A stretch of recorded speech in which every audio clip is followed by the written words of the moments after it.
बता नहीं सकते सर। 2019 में सर फॉर्म भरे थे, उसके बाद सर कम से कम 1-2 साल के बाद सर इन्होंने फिर ग्राउंड के लिए बुलाया, फिर सर 1 साल फिर सर इन्होंने रिटर्न के लिए किया, और सर अब यही कह रहे हैं कि भर्ती कैंसिल कर दी जाएगी, भर्ती नहीं होगी वो। सो इसके लिए सर मैं राजस्थान में था सर, मैं वहाँ से इंटर्नशिप छोड़ के आया हूँ सर अपनी, सिर्फ इसलिए कि मैं आर्मी में भर्ती हो सकूं सर। हमने इतनी मेहनत करी थी ना, बोलते हैं ना कि मेहनत करके सब कुछ मिलता है। क्या मिला हमारे को मेहनत करके सर? इतना हमने इतनी मेहनत करी है ना सर, अब क्या बोले सर। घर वाले ना बहुत परेशान हो गए अब वो हमारे को भेजने में ना सर। अब उनका ना दिल ही नहीं है कि तुम जाओ वहाँ पे सर। अब क्या बोलूँ सर। हमारे बीच मेरे साथी लोग हैं पीछे, मैक्सिमम की एज 21 से ऊपर होगी है। कोई भी एक आधा बच्चा होगा जो 20 होगी, एक भर्ती दे सकेगा हद से हद, पर वो भी अब कोई चांस नहीं है। परीक्षा पूरी तरह से रद्द कर दी है। अब सर एकमात्र एक ऐसी जॉब थी सर आर्मी, जिसमें एक गरीब परिवार का बच्चा आर्मी में जा सकता था, और आज वो सरकार ने वो जॉब हमारे से छीन ली सर। अब जितने भी यहाँ पे बच्चे सब सर मिडिल क्लास फैमिली के, और जितने भी बच्चे हैं इनके सर मैं खुद बोल रहा हूँ सर, मेरे माता पिता गरीब है, और वो पता नहीं वो कैसे कैसे पैसे हमारे को यहाँ पर भेज रहे हैं, और हमें यहाँ पर पीजी में और हमारी क्या बोलते कोचिंग की फीस दे रहे हैं। सर मैं खुद का बता रहा हूँ, मैंने 6 से तैयारी की इंडियन आर्मी के लिए, सपना है कि जाना है। सुबह मम्मी को पता चला तो वो रो रहे थे। और जो है नेता है सर, नेता है जो कितनी पेंशन खाते हैं, एक साल में कम से कम 1 अरब पेंशन खाते हुए। एक विधायक हो जितनी बार विधायक बनेगा उतनी बार वो पेंशन खाएगा सर। उनको इसी से कोई प्रॉब्लम नहीं, उनको प्रॉब्लम है कि देश में जो एक बच्चा है जो एक फौज की तैयारी कर रहा है, बस उससे उनको प्रॉब्लम हो रही है। जो मेरे भाई लोग हैं ये सर सारे मीडियम क्लास के फैमिली से है सर, बिल्कुल ही गरीब है सर। घर में सर उधार कर करके सर इधर पढ़ने आ रहे हैं हम लोग, और यहाँ पे अपना खर्चा कर रहे हैं सर। अपने घर का जो खर्चा है ना, तो किसी से उधार लेके, किसी से कुछ करके, मतलब जैसे कैसे भी हमारे माँ बाप कर रहे हैं यहाँ का। तो हम चाहते हैं सरकार से कि हमारा जो इतना टाइम वेस्ट भी है, और फिर हम इतनी पढ़ाई करके भी अगर ये सब कुछ ना हो पाया, फिर भी हम क्या करेंगे। सेना में जाना था, पूरा जो रक्त है वो देश की रक्षा के लिए उबाल मार रहा था, और इनको ये था कि देश की रक्षा करेंगे और सेना में भर्ती होंगे। लेकिन ये सपना आज इनका चकनाचूर हो चुका है, क्योंकि केंद्र सरकार ने एक निर्णय लिया है, और उसमें निर्णय लिया है कि अग्निपथ जो योजना है उसके तहत इनका जितनी भी इन्होंने मेहनत की थी उसके ऊपर पानी फिर गया है। एक युवा हमारे साथ में है, वो उनका क्या कहना है उनसे जानते हैं। पहले तो अपना नाम बताइए।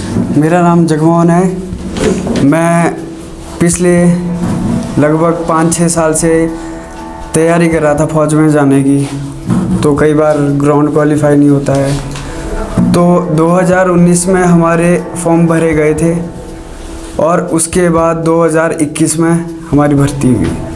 उसके बाद हमारा 30 मई को रिटर्न था सबसे पहले तो उस समय लॉकडाउन लग गया था। उसके बाद हमें एडमिट कार्ड दिए गए 25 दिसंबर के लिए, 25 अक्टूबर के लिए, जुलाई के लिए। उसके बाद 1 दिन पहले हमारा रिटर्न कैंसिल कर दिया जाता है, और उसके बाद अभी लगभग 2 दिन पहले नोटिफिकेशन आती है कि टीओडी लागू हो गया है, पिछली जो भर्तियाँ है वो सभी रद्द की जाएगी। तो हमारी सरकार से दरख्वास्त है कि हम में से शायद ही कोई होगा जिसकी भर्ती के लिए एज बची होगी। सबसे पहले तो जो एज रिलैक्सेशन है वो मिलना चाहिए, और जो हमारा रिटर्न है 3 साल हो गए हैं, 3 साल, वैसे 4 साल हो गए 19 का भी अगर इसमें काउंट किया जाए तो, और 4 साल के लिए भर्ती कर दिए जाएंगे, तो उससे हमें क्या फ़ायदा होगा। उससे ज़्यादा तो हम तैयारी कर चुके हैं, और उसके बाद आज ग्रेजुएट लोग, इनको भी नौकरियां नहीं मिल रही है। हम तो फिर भी सिपाही रिटायर आगे अगर हमें भर्ती कर दिया जाता है तो सिपाही को कौन नौकरी देगा। और हमारे पास उतने लायक स्किल्स भी क्या होगी, क्या स्किल्स होगी हमारे पास। वेपन्स चलाने की स्किल्स होगी, वो सिविल में कहाँ काम आएगी।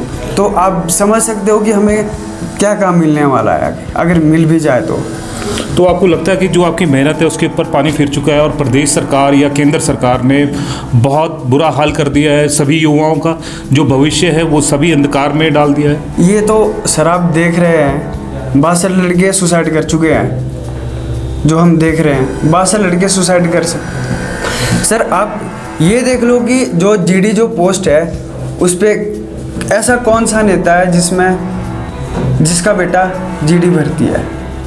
कौन सा ऑफिसर ऐसा है जिसमें जीडी भर्ती है जिसका बेटा? इसमें गरीब किसान मजदूर परिवार से जो आते हैं उनके ही बच्चे आगे जाते हैं। सपना ये था हम फौज में जाए, माँ बाप का नाम रोशन करे, हमारे लिए बहुत बड़ी बात है सर ये। तो अब तो ये सरकार ने निर्णय ले दिया है, तो अब क्या करेंगे? हम इसका विरोध करते हैं।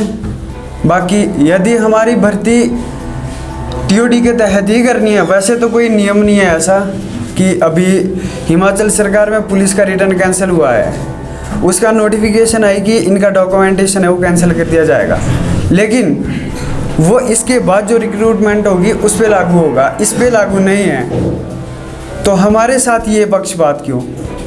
मैं जानना चाहता हूँ जो ये पक्षपात है ये सिर्फ फौज के साथ ही क्यों किया जा रहा है, और ये टीओडी जो है ये ऑफिसर रैंक में लागू क्यों नहीं है? मैं ये भी जानना चाहता हूँ। चलिए और भी युवा है यहाँ पर, उनसे जानते हैं उनका क्या कहना है। कितना आज दुख हो रहा है आपको? सर ये ऐसे तो जाहिर किया नहीं जा सकता कि दुख कितना हो रहा है सर, वो फीलिंग्स पसंद बता नहीं सकते सर। 2019 में सर फॉर्म भरे थे, उसके बाद सर कम से कम 1-2 साल के बाद सर इन्होंने फिर ग्राउंड के लिए बुलाया, फिर सर 1 साल फिर सर इन्होंने रिटर्न के लिए किया, और सर अब यही कह रहे हैं कि भर्ती कैंसिल कर दी जाएगी, भर्ती नहीं होगी वो। तो जब ये निर्णय सरकार ने लिया तब यानी घर वालों का रिएक्शन कैसा था और आपको कितना शौक लगा था? सर घर वालों का तो ये था कि टीओडी के तहत नहीं जाना, पर सर एक मेरा सपना था कि मैं भर्ती हूँ, वो वर्दी पहनूँ, पर सर घर वाले इसके खिलाफ़ हैं। वो नहीं चाहते कि मैं आर्मी में इसमें 4 साल के लिए जाऊँ। फिर आपने कड़ी मेहनत भी की होगी, ग्राउंड जब आपने क्लियर किया दिन रात भागते होंगे, पूरा पसीना भी बहाते होंगे। जी सर। लेकिन आज उस पसीने की जो कीमत है वो बिल्कुल शून्य हो गई है। जी सर।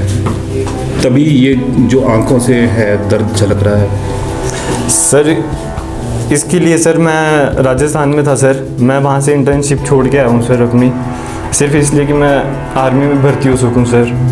और यहाँ पे सर अब मेरी एज भी हो चुकी है, और सर यहाँ पे जितने भी मेरे बैठे होंगे सर साथी, उनकी सबकी एज हो चुकी होगी सर। तो सर अब कोई उम्मीद भी नहीं है कि हम टीओडी के तहत भर्ती भी दे सके सर। अब गुस्सा भी आ रहा है? बहुत ज़्यादा सर। आज गुस्सा दिखा भी है पूरे प्रदेश में। Yes sir. आप क्या बोलेंगे? सर हिंसा जो वो कर रहे हैं सर वो तो गलत है, प्रदर्शन करने चाहिए इसके खिलाफ, लेकिन हिंसाबाजी नहीं। हम चाहते हैं कि टीओडी का जो वो लाए हैं नियम ये वापस ले लिया जाए, और जो हमारी भर्तियां हैं वो वापस से रेगुलर की जाए, और जो हमारी परीक्षा लटकी हुई है ना सर 1 साल से 1.5 साल, वो ले ली जाए ताकि हम भर्ती हो सकें। तो जैसे कि आपने यहाँ पर देखा है कि ये युवक है, आंखों से आंसू निकल रहे हैं। वो इसलिए निकल रहे हैं क्योंकि 3-4 वर्षों से ये लगातार मेहनत कर रहे थे, और मेहनत इसलिए कर रहे थे कि सेना में भर्ती होना था। मेहनत की, पसीना बहाया, ग्राउंड जो टेस्ट है वो क्लियर किया, लेकिन जब अब रिटर्न की बारी आई तो सरकार ने अपने हाथ पीछे खींच लिए। यही वजह है कि ये जो युवक है इनकी आंखों से आंसू निकल रहे हैं, और ये सिर्फ इन्हीं की कंडीशन नहीं है, जितने भी यहाँ पर युवक बैठे हुए हैं सभी इसी तरह से उनकी स्थिति बनी हुई है। और भी युवकों से हम बात करते हैं, उनका क्या कहना है उनसे जानते हैं। क्या सर सबसे पहले तो मैं सर आपका धन्यवाद करना चाहता हूँ कि आपने हमारी आवाज़ सुनने आप यहाँ पे आए। और सर हम आपको बता दें कि क्या बोलते, हमने इतनी मेहनत करी थी ना, बोलते हैं ना कि मेहनत करके सब कुछ मिलता है। क्या मिला हमारे को मेहनत करके? सर इतना हमने इतनी मेहनत करी है ना सर, अब क्या बोले सर, घर वाले ना बहुत परेशान हो गए। अब वो हमारे को भेजने में ना सर, अब उनका ना दिल ही नहीं है कि तुम जाओ वहाँ पे। सर अब क्या बोलूँ सर बहुत परेशान हो गए सर हम। सर ये जो अभी इन्होंने सर ये सरकार ने ये टूर ऑफ ड्यूटी लागू की है ना सर, सर इससे हमारे को क्या फ़ायदा है सर, इसको इतना हमारे को समझ नहीं आ रहा सर, इससे हमारे को क्या फ़ायदा होना है सर। और हमारा एग्ज़ाम कब का पेंडिंग में रहा है सर, और अभी तक भी नहीं हुआ है और कैंसिल कर दिया है। बोलते हैं कि कोविड की वजह से आगे आगे कर दिया है, आगे आगे करेंगे सर। मेरे को नहीं लगता है कि ये ऐसे कुछ होना है हमारे साथ, बहुत गलत हो रहा है सर हमारे साथ सर। हमारा बाकी कुछ नहीं, चलो अगर टूर ऑफ ड्यूटी लागू करनी है ना सर तो ये वाला एग्ज़ाम हमारा करा दो, हम उसी के थ्रू हम जाने के लिए तैयार है सर। अगर पर सर करा दो सर, बस इतनी है हम सरकार से दरख्वास्त हमारी, बस कि बस करवा दो सर। क्या दिक्कत परेशानी आ रही है, क्या आपको लग रहा है, क्या फील हो रहा है अंदर से, क्यों ऐसा रोना आ रहा है, क्यों गुस्सा सर? इतनी मेहनत करी है ना सर, पिछली बार भर्ती दी थी ना सर, उस टाइम भी हम ग्राउंड में रह गया था सर ना, फिर इतना बुरा लगा था कि नहीं कोई नहीं, अगली बार के लिए काफ़ी अच्छी, अब इससे अच्छी तैयारी करूँगा। और सर इतनी तैयारी करके भी फिर अभी इतनी मेहनत करके ग्राउंड निकाला, मेडिकल भी हमारा क्लियर हो गया है। मेडिकल भी सर हमारे नीचे चंडीगढ़ तक थे हम सर, बहुत खर्चा आ चुका है हमारा, अब हम क्या हो रहे सर। माता पिता क्या करते हैं, आप क्या करते हैं और कैसे? किसान के ही बच्चे हैं सर हम तो सर हम खुद अपने देश के लिए कुछ करना चाहते हैं, अपने गांव का नाम, अपने परिवार का नाम रोशन करना चाहते हैं। तो सरकार को क्या कहना चाहेंगे आप? सरकार से बस यही है कि हमारा रिटर्न करा दो, बस जैसे ना कैसे, बस बाकी। और अगर टूर ऑफ ड्यूटी लागू करनी है ये तो सरकार जैसा चाहती है, तो फिर उसके बेस पे हमारा वो एग्ज़ाम तो करा दो सर ये वाला। तो जैसे कि आपने यहाँ पर देखा है कि हर एक युवक इस वक्त बहुत ज़्यादा मानसिक परेशानी से गुजर रहा है। आंखों से आंसू निकल रहे हैं और ये आंसू पसीने के हैं जो कि इन्होंने बहाया था, और सपने भी देखे थे कि हाँ सेना में जाना है, सेना में जाकर देश की रक्षा करनी है, अपना और अपने परिवार का नाम रोशन करना है। लेकिन जो ये अग्निपथ योजना है ये वाकई एक अग्नि की तरह काम कर रही है, और इस अग्नि ने इनका जो भविष्य है वो जला दिया है। क्या कहेंगे आप इस बारे में? सर सबसे पहले तो मैं आपका धन्यवाद करूँगा जो हमारी बात आप लोगों के बीच ला रहे हैं, और सरकार से एक ही अपील करूँगा कि जो मतलब हमारे बीच मेरे साथी लोग हैं पीछे, मैक्सिमम की एज 21 से ऊपर होगी है, कोई भी एक आधा बच्चा होगा जो 20 होगी, एक भर्ती दे सकेगा हद से हद, पर वो भी अब कोई चांस नहीं है। परीक्षा पूरी तरह से रद्द कर दी है। 3 बार हमारे को 2 बार हमारे को एडमिट कार्ड दिए गए। पहले दिया गया था जून का, 30 जून का बोला गया कि 30 जून को आपकी परीक्षा ली जाएगी। फिर कोविड-19 के तहत उसको रद्द किया गया। फिर उसके बाद 25 जुलाई का दूसरी बार दिया गया। फिर एक दिन पहले परीक्षा रद्द की गई। फिर उसके बाद भी मतलब अब सरकार कह रही है कि नए टूर ऑफ ड्यूटी लगाई जाएगी। तो हमारा क्या होगा, 4 साल हो चुकी है, 4 साल से सब मेहनत कर रहे हैं। 19, 20, 21, 22 भी अब हो रही है, ख़त्म हो रही है मैक्सिमम। अब जब आगे इन्होंने भर्ती निकालनी टीओडी की, फिर उसके बाद पता नहीं, सब गरीब फैमिली से कौन है, कोई नहीं है, किसान फैमिली से, रिच फैमिली से कोई नहीं है। तैयारी हमने की है, सुबह 4 बजे हम उठते थे, पढ़ा हमने, 4 बजे लाइब्रेरी गए, पढ़ा, जो हमसे हो सकता था किया। कॉलेज हमने छोड़े, ITI हमने छोड़ी सिर्फ आर्मी के लिए। देश में करना चाहते थे कुछ, पर अब नहीं लगता मेरे को हम कर पाएंगे कुछ। सरकार ने सबकी उम्मीदें तोड़ दी है। हम +2 कर रखी है, +2 के बाद कौन हमारे को नौकरी देगा? यहाँ पर B.Ed करके लोग, MA करके लोग घर में बैठे हैं, उनको नौकरी नहीं मिल रही, हमारे को क्या नौकरी मिलेगी +2 कर? सिर्फ हम वहाँ पर देश की सेवा कर लेंगे, फिर उसके बाद घर में चुपचाप से बैठे रहेंगे। बेरोज़गारी वही फैल रही है, बाकी क्या कर सकते हैं? आपको लगता है कि सरकार आपके साथ में धोखा कर रही है? एक हिसाब से ये तो धोखा ही है। सिर्फ बता रही है कि जब आप रिटायर होगे आपको अच्छी खासी वो दे देंगे। 11 लाख से क्या करेगा? हाँ तो चलेंगे 2 साल 3 साल से ऊपर तो कुछ नहीं होना उसका। फिर उसके बाद बोलिए कि थोड़ी बहुत वो दे देंगे, क्या देंगे? +2 पढ़ने के बाद किसको लेंगे? बाकी क्या बोल सकते हैं इसमें? अब सर एकमात्र एक ऐसी जॉब थी सर आर्मी, जिसमें एक गरीब परिवार का बच्चा आर्मी में जा सकता था, और आज वो सरकार ने वो जॉब हमारे से छीन ली सर। अब जितने भी हमारे बच्चे सब सर मिडिल क्लास फैमिली के, और जितने भी बच्चे हैं इनके सर मैं खुद बोल रहा हूँ सर, मेरे माता पिता गरीब है, और वो पता नहीं वो कैसे कैसे पैसे हमारे को यहाँ पर भेज रहे हैं, और हमें यहाँ पर PG में और हमारी क्या बोलते कोचिंग की फ़ीस दे रहे हैं सर। ये इन्होंने बहुत बुरा किया है। हाँ, अगर इन्होंने TOD लॉन्च किया है, इससे पहले हमारा एग्ज़ाम कराओ। हमारी सरकार सरकार से मांगे हमारा एग्ज़ाम कराओ, जो हमारा पिछला एग्ज़ाम है हमें वो करा दो। जैसे भाई ने बोला कि यहाँ पर एक भी बच्चा ऐसा नहीं है जो जिसकी एज बची हो। हमारी फर्स्ट एंड लास्ट भर्ती थी, जिस बच्चे ने फर्स्ट भर्ती दी वो और उसकी लास्ट भर्ती है। और कहीं ना कहीं सर इसमें देखा जाए हमें इसमें एज का भी हमारा रिलेक्शन देना चाहिए और हमारा कॉमन एंट्रेंस एग्ज़ाम कराना चाहिए। हमारी सरकार से मांग है, चाहे अगर बात की जाए हिमाचल गवर्नमेंट की और सेंट्रल गवर्नमेंट की, इन्होंने अभी तक जितनी भी भर्तियाँ कराई है, चाहे वो पुलिस की हो, चाहे पुलिस का नतीजा देखो आप, जीओ का देखो, शास्त्री का देखो, अभी तक इनसे एक भी सर उनसे वो नहीं हो पाया, एक भी इनसे एग्ज़ाम ढंग से नहीं हो पाया। और अगर सरकार अपने जो फैसला है उस पर अड़िग रहती है तो फिर क्या होगा? हम इसी तरह से हम आंदोलन करते रहेंगे जब तक हमें जीत नहीं होती, हम तब तक आंदोलन करते रहेंगे। जैसे कि हमारा सर कल भी आंदोलन होना है 4 बजे से शूलिनी माता मंदिर से ओल्ड डीसी ऑफिस तक हम कल आंदोलन करेंगे और ऐसे ही हमारा हम करते रहेंगे जब तक हमारी मांग पूरी नहीं की गई थी। काफ़ी ऐसे बंदे हैं जिनका बचपन से सपना है कि हमने इंडियन आर्मी में जाना है। सर अब मैं खुद का बता रहा हूँ, मैंने 6 से तैयारी की है इंडियन आर्मी के लिए। सपना है कि जाना है। सुबह मम्मी को पता चला तो वो रो रहे थे और उन्होंने दिन को भी कॉल की है, बोला है कि बेटा कुछ नहीं होता, ज़िंदगी में और भी बहुत सारे रास्ते हैं जिनमें तुम जा सकते हो। आर्मी एक ऐसा नहीं है कि जिससे तुम कमाई कर सकते हो या अपना नाम रोशन कर सकते हो, और भी बहुत कुछ है ज़िंदगी में। पर सर वो था कि बचपन से सपना था। सर अभी हमने नीचे हुना अकेडमी में तैयारी की है, तो वहाँ पे हमने सर 4 महीने लगातार 4 टाइम हम तैयारी करने जाते थे। मेरे घर वालों ने पैसे मांग मांग के हमारी ट्रेनिंग करवाई है वहाँ पे। उसके बाद हमने ग्राउंड निकाला और मेडिकल क्लियर किया। उसके बाद 2 बार हमारे को मिल चुके हैं, रोल नंबर मिल चुके हैं कि बेटा आप लोगों के एग्ज़ाम होंगे। हम इंतज़ार कर रहे हैं कि हाँ हमारे एग्ज़ाम होंगे, पर अब 1.5 साल बाद ये हमारे को ये बोल रहे हैं कि हमने TOD लागू करना है। अगर इन्होंने TOD लागू किया है तो वो ऐसे थोड़ी ना कि किसी पिछली चीज़ पे लागू होता है, वो किसी अगली चीज़ पे लागू होता है। जो हमारे फॉर्म भरे गए अगली भर्ती के लिए उस पर लागू करो, इस पे क्यों कर रहे हो जो हमने पहले ही भर्ती निकाली है? अगर इस पे करोगे तो फिर हमारा 4 साल में जाके फ़ायदा क्या है? हो सकता है सर आतंकवाद फैल जाए देश में। ये तो बहुत बड़ा ये क्राउड किया है सर इन्होंने, सरकार ने हमारे साथ। हर हिमाचल सरकार देखो कोई काम नहीं किया अच्छे तरीके से, कोई काम नहीं हुआ है।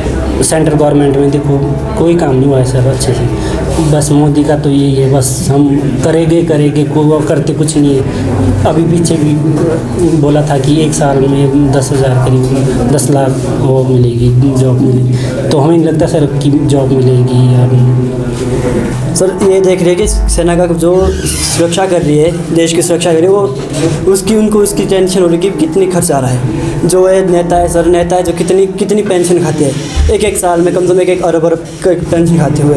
एक विधायक वो जितनी बार विधायक बनेगा उतनी बार वो पेंशन खाएगा। सर उनको इसी से कोई प्रॉब्लम नहीं है, उनको प्रॉब्लम है कि देश में जो एक बच्चा है जो एक फ़ौज की तैयारी कर रहा है, बस उससे उनको प्रॉब्लम हो रही है। अगर यही था, अगर उनको कैंसिल ही करना था सर तो पहले ही बता देते कि कैंसिल है। सर इतना खर्चा, इतना टाइम जो हमने इसमें लगाया, जो हमने इतना ही खर्चा लगाया। यहाँ पे सोलन का खर्चा सर, यहाँ पे सोलन में जो रूम सबसे सस्ता है वो 4,000 का मिलता है। अब 3 साल और 1.5 साल में आप बोलो 4 साल कितना खर्चा आया होगा हमारा। और घर वाला जो खाने पीने का सर, अब देखो TOD लागू हो गया, हमारा पेपर कैंसिल कर दिया। अब हम क्या करें सर, हमारी एज भी पूरी हो गई है, अब करें क्या सर हम? ये जो मेरे भाई लोग हैं ये सर सारे मीडियम क्लास के फैमिली से है सर, बिल्कुल ही गरीब है सर। घर में सर उधार कर करके सर इधर पढ़ने आ रहे हैं हम लोग और यहाँ पे अपना खर्चा कर रहे हैं सर। ज़्यादा सर गुस्सा तो आएगा ही सर। अगर ये 3-4 साल के बाद ऐसा करेंगे, एकदम बाहर निकाल देंगे कि कैंसिल हो गया, तो गुस्सा तो सर सबको ही आएगा। और घर वाले तो बहुत ज़्यादा परेशान है सर, वो तो कहीं ले दे के ऐसे ही सर हमारा खर्चा कर रहे थे।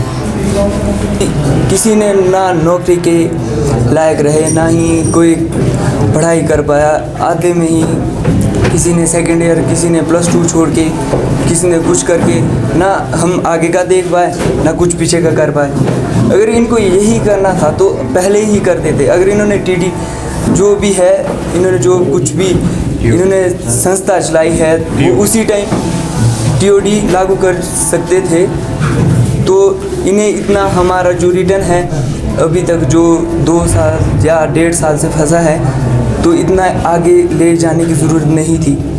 तो फिर हमारे जितने भी मेरे भाई है, किसी का मतलब अपने घर का जो खर्चा है ना, तो किसी से उधार लेके, किसी से कुछ करके, मतलब जैसे कैसे भी हमारे माँ बाप कर रहे हैं यहाँ का। तो हम चाहते हैं सरकार से कि हमारा जो इतना टाइम वेस्ट भी है और फिर हम इतनी पढ़ाई करके भी अगर ये सब कुछ ना हो पाया फिर भी हम क्या करेंगे। सर हमारा जो DOT लगा इससे हमें कोई एतराज़ नहीं पर हमारी सर एक ही मांग है कि जो हमारा 2019 में हमारी भर्तियाँ हुई थी और मतलब जो तो हमारा एक ही मांग है सरकार से कि हमारा रिटर्न करवा दे बस। यहाँ पे कई मेरे ऐसे साथी होंगे जो लास्ट भर्ती होगी जिनकी। देखो सर मैं अपनी बात करता हूँ, मैंने कॉलेज ज्वाइन किया, जैसे पोस्टपोन हुआ पेपर, फिर मैंने कॉलेज ज्वाइन किया। तो मैंने सर जैसे 31 अक्टूबर को डेट निकली थी कि आपका पेपर करवा रहा है, फिर मैंने कॉलेज भी छोड़ दिया उसके लिए सर। कई भाई ने ITI भी छोड़ दी सर। हमें कुछ नहीं लेना, हमारी मांग सरकार से यही है कि हमारा पेपर करवा दो बस, चाहे वो 4 साल के लिए रखो, चाहे आप 17 साल की जॉब रखो, हमारा पेपर करवा दो सर। दिन रात मेहनत कर रहे हैं। पर जैसे सर नेता लोग हैं 5 साल के लिए कार्य करते हैं, तो उनका भी सर 2 ही साल होना चाहिए। फिर तो जब हमारा 4 साल करें तो उनका भी 2 साल कार्य होना चाहिए सर। हमारी सरकार से ही मांग है। अब मैं अपनी बात करता हूँ, मेरे माता पिता घर में काम करते हैं, पता नहीं कैसे कैसे हमारे को पढ़ा रहे हैं, कैसे कैसे खर्चा हमारा चला रहे हैं। हमारी सरकार से ही मांग है, हम दिन रात मेहनत करते हैं और सर फिर जाके हम आर्मी का पेपर था वो भी इन्होंने जो कैंसिल किया, आज सपना चूर हो गया सर हमारा। तो आपने यहाँ पर देखा कि सभी में भारी रोष यहाँ पर दिखाई दे रहा है। जितने भी यहाँ पर युवक थे उन्होंने कड़ी मेहनत की। कड़ी मेहनत इसीलिए की थी कि वो यहाँ पर सेना की जो भर्ती है उसमें पार्ट ले सकें, और उन्होंने जो ग्राउंड टेस्ट है वो भी क्लियर कर लिया था। रिटन टेस्ट रह गया था लेकिन वो भी अब कैंसिल कर दिया गया है। 3 साल इन्होंने अपने जीवन के इसी कश्मकश में लगा दिए, लेकिन 3 साल के बाद आज उन्हें पता चल रहा है कि उनका जो भविष्य है वो बिल्कुल समाप्त हो चुका है, क्योंकि TOD लागू हो गया है। यानी कि जो पिछला इनकी मेहनत थी वो बेकार चली गई है। और यही वजह है कि कईयों को रोना आ रहा है तो कईयों को गुस्सा आ रहा है, और वो मीडिया के माध्यम से उस गुस्से को भी व्यक्त कर रहे हैं। लेकिन अब देखना यही होगा कि सरकार जो अभी आंखें मूंदे बैठी है, उनको लगता है कि जो उन्होंने अग्निपथ योजना शुरू की है वो उनके लिए अग्निपथ साबित हो सकती है, क्योंकि उन्होंने युवकों से उनके भविष्य के साथ में खिलवाड़ किया है, और ये खिलवाड़ शायद उनको महंगा पड़ सकता है। और उसका आज एक ट्रेलर है वो पूरे हिमाचल में देखा भी गया। जगह जगह गाड़ियां भी जलाई गई, सड़कों पे भी उतरे और उग्र आंदोलन भी हुए। और यही वजह है कि अब ये उग्र आंदोलन जो है अब थमने वाला नहीं है, जहां इन युवकों ने भी यहाँ पर चेतावनी दी है। और अब देखना यही है कि जो सरकार है कब जागती है और कब इन युवाओं की सुध लेती है। इनका यही कहना है कि इनका रिटन टेस्ट रह गया था, रिटन टेस्ट इनका लिया जाए, उसके बाद में अगर आपने TOD लागू करना है तो लागू करें, लेकिन इनके भविष्य के साथ में खिलवाड़ ना करें। अब देखते हैं यही है कि जो सरकार है इस पर क्या निर्णय लेती है। सर जैसे कि बच्चों की अगर बात करें, काफ़ी बच्चे हैं जो फ्रस्ट्रेट यहाँ पर नज़र आ रहे हैं। आपको क्या लगता है कि फ्रस्ट्रेशन की मुख्य वजह क्या है और उसका क्या सोल्यूशन हो सकता है जो सरकार को करना चाहिए? सबसे पहले तो सर आपका बहुत बहुत धन्यवाद। आप यहाँ आए, बच्चों की आपने भावना सुनी, उनको जनता तक पहुँचाया। और जैसे कि आपने बच्चों से भी लिखा है कि जो आजकल जो बच्चे हैं वो बहुत ज़्यादा, जब से TOD लागू किया इन्होंने, तो बच्चों में जो जोश है वो बिल्कुल सारा ख़त्म हो चुका है। तो इसमें सबसे बड़ा मुद्दा तो ये है कि जिन बच्चों का, जो मैं तो ये बताना चाहूँगा कि जो TOD है वो तो बाद की बात है। सबसे TOD से पहले जिन बच्चों ने रिटर्न ग्राउंड निकाल चुके हैं और जिन बच्चों ने मेडिकल दे दिया, जिन्हें मेडिकल ग्राउंड जिनका हो गया है, सिर्फ रिटर्न बचा था उनका, और ये 2019 से है और उनका सिर्फ रिटर्न बचा है। 3 साल से रिटर्न इनका लटकाया हुआ था। तो सबसे ज़्यादा दुखी तो वो बच्चे हैं कि उनका रिटर्न ही नहीं हुआ। और उन पर से इन्होंने ये बोल दिया है कि जो एज लिमिट वो फिक्स है, 17.5 से 21 साल रहेगी, और जो ये जितनी भी पुरानी भर्तियाँ वो सारी कैंसिल कर दी है। अब इससे सबसे बड़ा नुकसान तो उन बच्चों का हुआ जिन बच्चों का रिटर्न था, क्योंकि इनके पास ना तो एज है कि दोबारा TOD के तहत भर्तियाँ दे सके, इनकी एज ख़त्म हो चुकी है। मोस्टली 2 या 3 बच्चे हो गए हार्डली जिनके पास एज बच्चे होगी, बाकी सारे बच्चे ओवर एज हो गए हैं। और सर मैं 2011 से लेकर कोचिंग दे रहा हूँ, ऐसा मंजर मैंने पहली बार देखा है कि बच्चे इतने ज़्यादा, हद से भी ज़्यादा जो है गवर्नमेंट के अगेंस्ट हो रहे हैं। उनको इसी सबसे ज़्यादा भी इन बच्चों को प्रॉब्लम हो रही है जिन बच्चों का रिटर्न है। चलो कहीं जो TOD है, कई बच्चे उसको फेवर भी कर रहे हैं कि मौका मिल रहा है, बच्चों को मौका मिलेगा 4 साल के लिए, हर बच्चा जाएगा। और उसकी देखो, उसके बारे में मैं क्या बताऊँ, आपको पता है कि उसके बेनिफिट भी है और डिसएडवांटेज भी है। तो सबसे पहला मेरा तो एक ही मुद्दा है कि जिन बच्चों का ग्राउंड हो चुका है, इनका मेडिकल हो चुका है, उनका रिटर्न करा दिया जाए। बेशक आप इसको टीओडी के तहत करा दो, कोई दिक्कत नहीं, को टीओडी के तहत ही करा दो। और अगर आप टीओडी के तहत भी नहीं कराना चाहते, कि न्यू रिक्रूटमेंट कराना चाहते हैं, तो इनको एज रिलैक्सेशन दी जाए, ताकि ये बच्चे भी एक बारी टीओडी की भर्ती दे सके और उसमें सिलेक्ट, जिसको जो बच्चा सिलेक्ट होता है वो सिलेक्ट हो जाए। अगर नहीं होता कम से कम इनको सेटिस्फैक्शन तो होगी, भाई इन्होंने भर्ती दी थी। अदरवाइज सर आप खुद सोचो इन बच्चों की क्या गलती है, ये बच्चे 4 सालों से झेल रहे हैं, इनकी क्या गलती है? तो उन्होंने तो सब कुछ निकाल दिया, जो इनके पास पैरामीटर, जो उन्होंने फिजिकल पैरामीटर वो सारे क्लियर कर दिए। अब इनके हाथ में तो कुछ भी नहीं था, अब तो गवर्नमेंट के हाथ में सब कुछ। और ये किस बैकग्राउंड से आते हैं आपने अभी सुना ही था। जैसे बच्चे अभी बोल रहे थे कि उनके साथ में धोखा हुआ है, आप मानते हैं कि इसको धोखा कह सकते हैं? देखो सर, धोखा ये है एक तरह से। आप देखो, आप जो 19 से बच्चा पढ़ रहा है, उनको डेटों के ऊपर डेटें दी जा रही थी कि भाई आपका रिटर्न अब होगा, आपका रिटर्न अब होगा। बल्कि कुछ बच्चे तो ये सर, वो आपको रिटर्न हॉल में भी बैठे थे और वहाँ से वापस भेजा गया था। कुछ बच्चे ऐसे भी हैं जो रिटर्न हॉल तक पहुँचे थे और बाद में वहाँ से वापस भेजा, पेपर कैंसिल कर दिया गया था। तो इस तरह का तो एक धोखा ही है कि उन बच्चों के, खासकर उन बच्चों के साथ जिन बच्चों का सब कुछ क्लियर हो चुका है। अगर आप टीओडी लागू करना ही चाहते हैं तो फिर नए सिरे से शुरू करो, अगले वाले पे लगाओ। जो बच्चे हो चुका, जिनका ग्राउंड वगैरह हो चुका, उनको परमानेंट आर्मी में ले लो। और अगर आप नहीं लेना चाहते तो इनको भी टीओडी के तहत रिटर्न तो इनका हो जाना चाहिए। मैं तो ये बताना चाहूँगा कि इनका भी रिटर्न तो क्लियर करा दें। आपका नाम? मेरा नाम सर लक्की चौहान है, मैं ओम एकेडमी का मालिक हूँ। मैं 2011 से लेकर ये एकेडमी चला रहा हूँ और 2000 से ज़्यादा जो मेरे बच्चे हैं वो आर्मी में सोल्जर है, सेवाएं दे रहे हैं। और अभी भी मेरे पास 256 बच्चा है जो आर्मी की तैयारी कर रहा है, उनका सब कुछ क्लियर है, सिर्फ रिटर्न बच्चा बाकी था। और अभी गवर्नमेंट ने हाल ही में निकाला है टीओडी के तहत, जिसमें सब कुछ ये चीज़ें ख़त्म कर दी है।